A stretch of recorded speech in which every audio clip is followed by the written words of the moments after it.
Well, hello, everybody. It's Heather with the Leadership with Heart podcast. And today I am thrilled to be speaking with Tracy Nolan, actually, the day after the Super Bowl. So, we're going to have some interesting leadership perspectives and conversations around that. But I asked Tracy on, actually, Tracy was referred to me by somebody I really respect. And the person who saw you, Tracy, or, remembers you, she says, "Oh my gosh, I've never seen anybody else who's almost like a mirror image of you, Heather. Like you guys have so much in common, this ability to be both strong and compassionate at the same time, holding this space at the exact same time." And I thought, okay, you got to have her on, immediately have her on. I love it, love it, love it. And you're in healthcare. So welcome, Tracy. Thank you so much, Heather. I'm so thrilled to be here. And I think from the first time we just talked for a short second, I was like, ooh, Heather and you and the two of us do have a lot in common. Oh, I'm yeah. thrilled to be here. And just the overall thought of what your podcast is about is so important and so speaks to exactly what I've learned through all my lessons in I love it. leadership. And we can't wait to hear this. Cannot wait. So tell everybody right now, where are you right now in your leadership journey?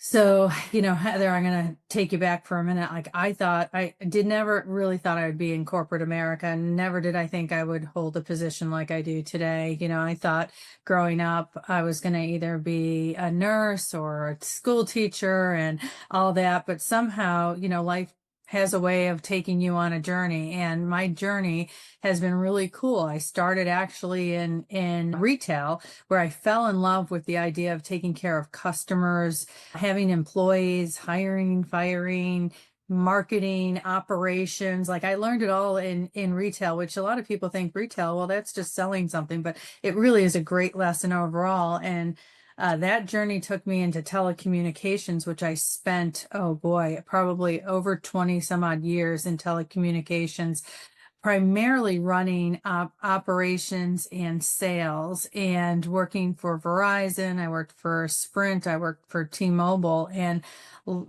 after 20 some odd years, I had this opportunity to go and work in healthcare. And I thought, wow, wonder if I can take all that I learned from a leadership lesson and bring it into healthcare in the sales and operations for Humana, running basically their sales and operations for them.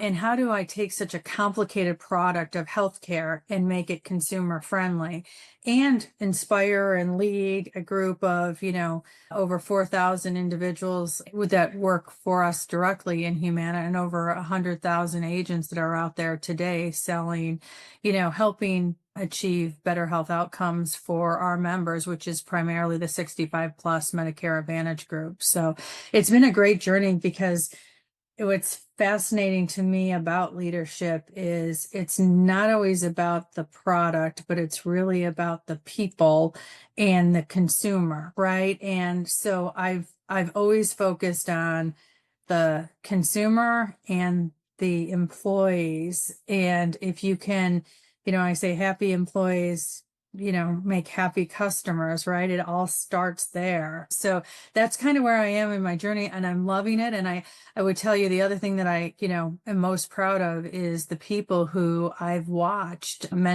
mentored and grow and seen grown into positions like that. To me is what really jazzes me and makes me super happy to watch others because I've been fortunate to have people who've done that for me.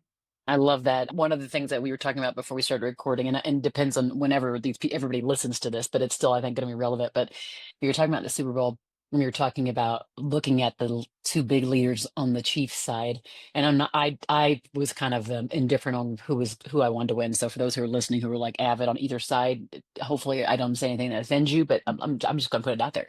So we were looking, and we noticed, both of us, that both Kelce and Mahomes were both like, kind of just looked like they were before going into the halftime uh, show. They were already looking like they were defeated, and I was just thinking to myself, I'm watching them and I'm feeling bad for them, and they were getting pretty beaten. And then I'm thinking, but what is it? What are their teammates doing, and what are they going to be? Are they going to be inspired or motivated to do things? And it's just those two leaders who are out there out front. What are they saying by not saying a thing, but just by their nonverbals to their teams? And then what is the lesson for us as those who might be leading ourselves, leading a teams of thousands of people? What does that mean? And And as you were talking about just now, it's like just this idea of uplifting others and like putting people in position to shine and elevating other people. How do we do that when when we're under the microscope? I mean, people are watching us all the time. So how do we kind of uplift even by without our words, with our actions, with our nonverbals, because people are always watching? I'm curious to know your take on that, Tracy. Well, and I learned this lesson because, as many of us are, we're perfectionists, right? And we always want to do extremely well. We want our teams to do extremely well. And someone once told me, like, you cast the shadow, your shadow is a leader. And, when you see your shadow, you may look this small there, but it casts out. So the way you come across is how the rest of the team is going to feel. And someone said once that it's like, if you're feeling stress, your team is feeling it at least 10 times what you are, just by how you look. You may not even verbalize it, but if they can feel your stress, that's going to only carry on even further. So I do think those the non-verbal cues that we saw, like at the game, I mean, I don't think I had seen Mahomes, and I lived in Kansas City. I also am from upstate New York. So, the Eagles are, so I'm like you, I don't really have a team, but because the Eagles got out so far ahead, you could just see it on Mahomes and Kelce's face. And I thought, they you could feel the tension just even looking at them on the TV. And I thought, wow, that nonverbal, look definitely is felt throughout the rest of their players. And I've learned that because of being high strung and the way I want things, I've had to learn that, like, to calm myself down and be okay, because I want the rest of my team to be okay. Like, I don't get anxious. Like, if they bring me the largest problem possible, I always say there's nothing you can do that is going to bankrupt the company. So if there is a mistake, let's have a conversation. Like, I applaud when people bring me a mistake, because it's so much better to have that reaction than have a reaction of, shock or anger or anything else, because you're going to get that type of, they're not going to lean in with you, which is so important when you're, leading teams. Yeah, that the idea of safety, and you do wonder, think, let's just put ourselves in real life. I think like for us that we can go into an office and close the door, or we can kind of go into the bathroom, or we can take a walk. We can do things to kind of center ourselves before we re-enter into where everybody else is watching us, right? So we can kind of go, I'm going to do a quick exit, and I'm going to Yeah, do an yeah, entrance, right? And exactly. for him. For the two leaders we're talking about, there really wasn't a place to go. I mean, like they're on the field and they got to stay out there. They can't just go away. And so No. thinking about the exercises they can do in advance when they know there's no place to hide right in the moment, and they're could be crumbling underneath the surface. I mean, I could see him, Mahomes, personally. I can see him trying to manage it. I could see it kind of like some of him working out some of it. And but you just like, how do you get to the point where you're just either really, really, really, really good poker face, or you have some centering mechanism, even on the field? Maybe there's some kind of like like a meditation stance that people know you're just like centering, whatever that means. Like, I still think that's a mature way to respond. I think there's still a mature way to respond, to show yourself in meditation and prayer, whatever the heck it is, but not like at a place where there's a total defeat in your face. And you need to know that, because to your point, you can't always, I mean, I do, like, before, before a large speech or something, I will go and I will take some deep breaths and, do breathing just to center myself and to feel strong. I also do what you said, Heather. I center my feet. Like, some people get on stage and they'll walk back and forth, or they'll be in a big meeting and they'll start to, move their feet around. I find centering is so important. And then I turn whatever, it's taking that anxiety that you're feeling as a leader and turning it into something positive and trying to pump people up, right? The game was not over yet. We had lots more time left. Take that energy and get people excited, because they're feeling that too. Like, Mhm. you gotta be able to turn as a leader. You've got to figure out how to take those breaths, how to center yourself, as you said, and then you need to figure out how to motivate. And you know what? You can be down 20, you can be down 30, there's always opportunity. You never, you got to be as good as your last shot. Like you got to go out and win. And I think Mahomes really had that in him. I think the Eagles got out so quickly that it was like, oh my gosh, we never expected this. We knew it would be a close game, but we never expected this.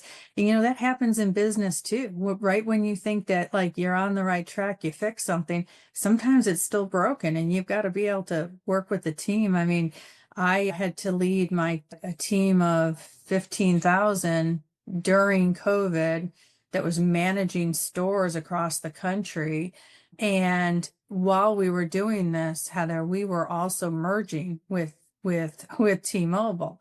So I'm at Sprint, where our day of close is April 1 of 2020. COVID had just hit, and now I've got, all these stores out there across the country and employees, and I'm trying to figure out how to keep them safe and keep our customers safe. And at the same time, we've got a merger going on where we're going to merge into all new everything, back offices, HR systems, ways of doing business. The outfits we wear to work every day went from yellow to magenta, right? And so how do you keep people motivated during that time is by showing, I think what's so important is that compassion piece that, getting there with compassion and strong leadership. Yeah, I think that's true. Especially the concept of being, what we talked about earlier is like the strength and the compassion. And I also think having a little bit of self grace is going to be real critical, like self compassion inserted in the times when, like you're saying, the change was like massive. It was big. And you're like, you feel like you may feel it bubbling up as a leader, and you want to, it's like you got to find a way to release, and like you have to do whatever that is, that way of centering, the way to release any frustration and concern so that you can show up. And I hate to say poker face, because people follow authentic people, and so Mhm. we do need to also show, like, yes, I'm frustrated too, or yes, this has got me a little nervous too. I'm not going to lie, but as I've taken time to work through this, and it's like, I think once you tell them like the process you're going through, to work through it, to feel better at it, to see things differently, to reframe whatever's happening, then they're starting to get a permission to kind of show up in that same reframing way. So you're not necessarily caving and like crying in front of everybody. That's not what I'm saying. That's just where the strength and the compassion both hold the space at the same time. But I think, them seeing that you are a real person that also has feelings, that you also had reservations too, or that you also had fears too, but here's how you thought through it differently, and how now you see things differently, and maybe it helps them also get through the tough time too. So it's like having all the things at one time, which is what I was saying. It's hard to do. I do know that's hard to do. You know what would be awesome is if you and I were in the locker room of the Chiefs to see what message Mahomes had, because what we don't know is you and I saw his face, right? But I wonder, being the leader that he is, because he has led teams through Super Bowls, so he's got incredible skills. I loved what you just said, because being authentic and being real are so important. And it's okay to say, wow, I can't believe that they've gotten out so far ahead of us. This doesn't make me feel good. Like a good leader can say that. And he may have been saying that, who we don't know, right? We don't know what he was saying in that locker room, but Yeah. I guarantee you, most likely, I would think, being the leader that he is, he probably was having some of that, it's okay. And it just reminds me that, being real with people, it doesn't mean you can keep, you gotta show up and you are the shadow of the leader, but that being being that leader doesn't mean that you are perfect, or that you don't have fears and that you don't make mistakes. Like I'll be the Mhm. first to say, hey, you know what? I think that decision I made was probably not the right decision based on blah, blah, blah. And Mhm. it's okay to admit that, because when they see that you can do that, then you can. And I guarantee you, Mahomes was probably saying, wow, I'm shocked that we're so far behind, right? Mhm. And come on, team, let's get going, right? Yeah. You Yep. think there was probably some of that in the locker room. I can almost think there's a level of mustering up the belief for belief's sake. Like, because I think even though we may say that and be like, come on, team, like if your entire persona and your body language are leading others to not truly believe it, that you Yeah, believe that you can come out of it, then everybody's just going to walk away with like shoulders down, and just not feeling energy and energized behind it. Like I can say, we've got this, guys. Like we really have this. I do think we have. Like I can say it like that, or I can be like, I can look in your eyes and be like, listen, we have come out of this. Like we have done this. Yes, this is disappointing, but we are not done. It ain't done to that last buzzer. Like, I mean, and then you got to walk it right after you walk out of the room. You can't just go again. You have to keep that exactly. body posture up that lets them know you are like Absolutely. locked in. And if I'm locked in, you get locked in. We're locked in together. Like we could pull this out. Like this is pop. This is not the impossible yet. Right, you talked to me 2 minutes before when we're 40 minutes, 43 points up, and I think that's it's just such an amazing message and thing to look at as we think about leading with heart, and also this concept of leading with heart or caring leadership that people may think is soft, but you're leading a sales organization right now, and it requires results. And so you need to like both expect and do your part towards the results part, and you have to do it from a place of care and concern. And there is there's not a but or like either or.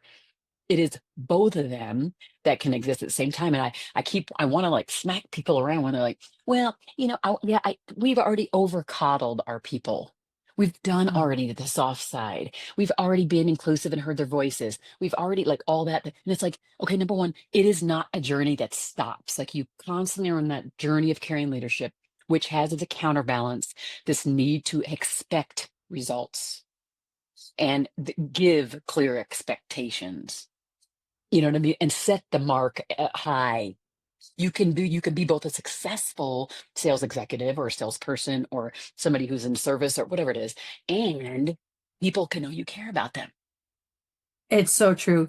And one of the things that always hit me is I know I was going through a bit of a tough time. My dad had been sick, or more than sick. He had had quadruple bypass surgery twice, and I was taking care of him. I was working. I had pretty much a tough boss at the time. I was going through a divorce, so you couldn't go through more at the same time. And I remember going into my doctor, and I was feeling some stress and having some health issues. And he just looked at me and said, "You know what? I think the issue is, Tracy, that you care too much. I don't know how you're a corporate leader. Like, I can't, like, you should be in something where you're taking care of people." And that always resonated with me, because I said to the doctor, I go, I think the fact that I care that much is actually my strength in corporate leadership.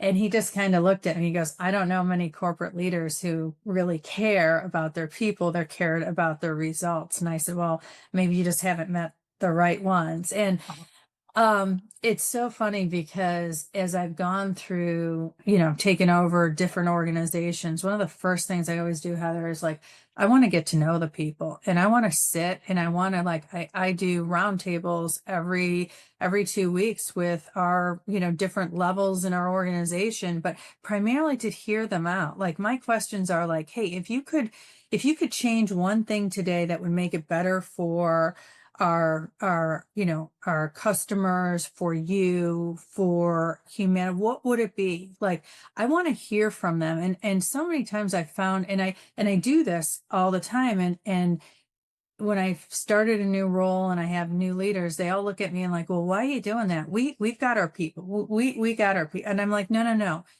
I want them to know that I care about what they think and say."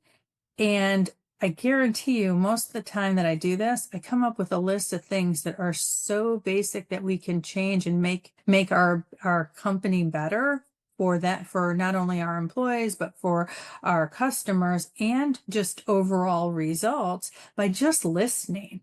And, that's a skill that has gone out the door. And many leaders don't think it's that important. And so, it's like, you're really going to do this? Like, how long is, like, I've had leaders go, how long is Tracy going to do this? Like, is she really going to do this every 2 weeks? It's the most important thing on my calendar to have time to just have open dialogue and talk. And you know what? I learn about, Fred, who has a mother who's on hospice. And you know what? I'll follow up with a note to Fred. Fred, maybe somewhere in our organization, but you know what? It's important to Fred know that I know he's having something he's dealing with, and I want to make sure. And I teach this as a leadership lesson because we all sometimes forget that people have things outside of work too that are important. And by just being able to send Kyle a message because his wife was just having surgery, or just saying, hey, did you have a great vacation? I really hope, like, I abide by people take vacation. They need to be able to take it. If I'm going to make any call outreach during it, it better be something like, you know, massive that has to happen. Like, I try to give people the space and the respect that you'd want back. And not every leader does that. Right. And I think Yeah. it's a lesson that's out there that's so important, that say leading with heart is is you can get results two ways. You can bully your way in through strength, or you can do it with compassion, strength, grace, and people will go through the wall in that situation for the results versus the other. And you're going to have a more engaged workforce. You're going to have better customer engagement, and you're going to have a little fun, because I don't know about you, Heather, but I come to work every day, and if I'm not at least having some fun, then I don't know why I'm doing it, right? Mm. Don't know why I'm doing it. Yeah, I 100% feel that way too. I have a sort of small team with the work I do, and most of my stuff, it's going to either be like interviewing people on shows, people interviewing me doing client work, or me writing books and talking to people about the book. It's a different type of environment now. It wasn't that way obviously when I was in corporate or when I worked in the public sector, but it is important to say, like, to be giggling every day and to have fun every day and to say there was joy in the day. And I think all of that can be done and you can still achieve results. I mean, again, look at your journey and where you're at. I think you're an inspiration, even just to say that you can, again, hold both that space of all the things. You can do all the things. You can be those things for the people that look to you.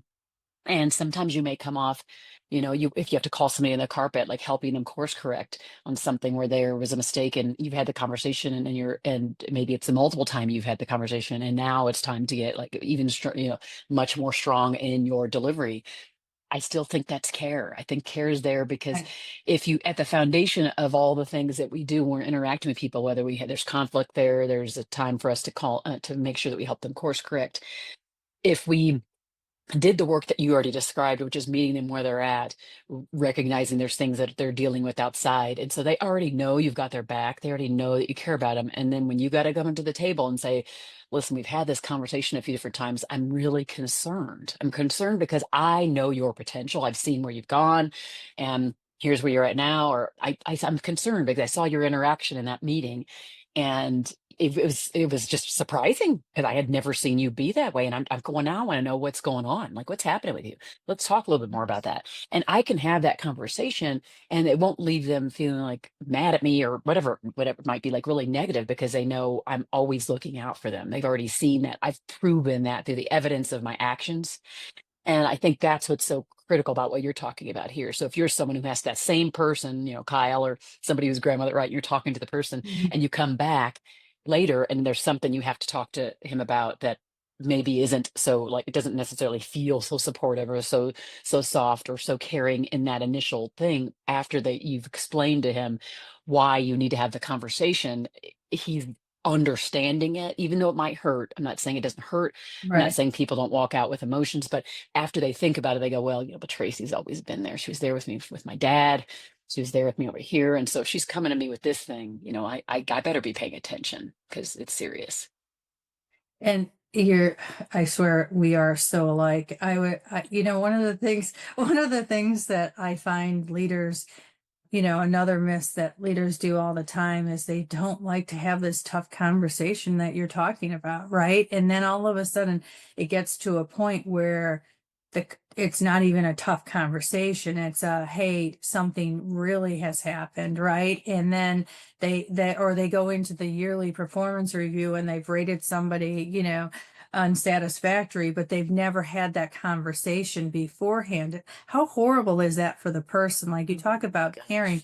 Gosh. I look at caring being that open, honest leader and willing to have those tough conversations. I remember one where, I this really talented individual and they just, you know, because they cared so much about their work that they would literally go overboard and get very, almost just demanding. And they thought by fighting so hard and showing this, like, I'm going to make sure this gets done, that it was demeaning other people. And I don't think he even realized what was, like, he thought it was just, I care so much, I'm going to just go after that other department and I'm going to just take them down, right? Like it was that attitude, I'm going to go. And I'm like, whoa, whoa, whoa. And so I had the conversation and I got to tell you, got emotional. And I said, it's, I love the spirit in which you're coming from,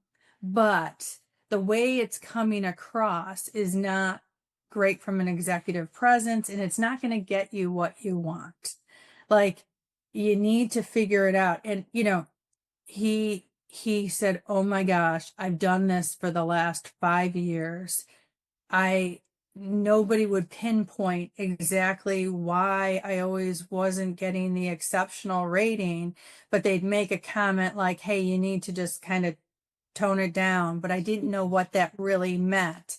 And I got to tell you, just that little piece of advice changed the whole approach of where this person was. But other people were talking about it, but nobody wanted to confront Mm, this person on it. And that's not being a caring leader, isn't not having the tough conversations, I right? agree.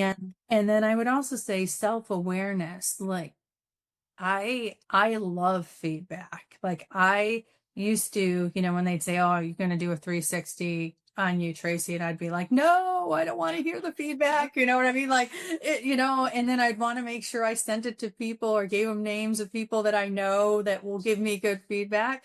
Well, even, when I started Humana, they did a 360, but it was a very different 360. I was only here 6 months and they sent it, they chose who they went to and they did it all verbally. So they went out and called people so they could get details Ooh. and you know what, feedback is a gift, right? Like, Mhm. I'm working with a very different group of, doctors, lawyers, actuaries, and how you come across in one group maybe it'll need to be a little different in another. But as leaders at any level you're at, that getting that feedback is a gift, and then giving it and doing it. The other thing I always say is that there are people who I've had to let go for many reasons. I always try to believe that people come to work.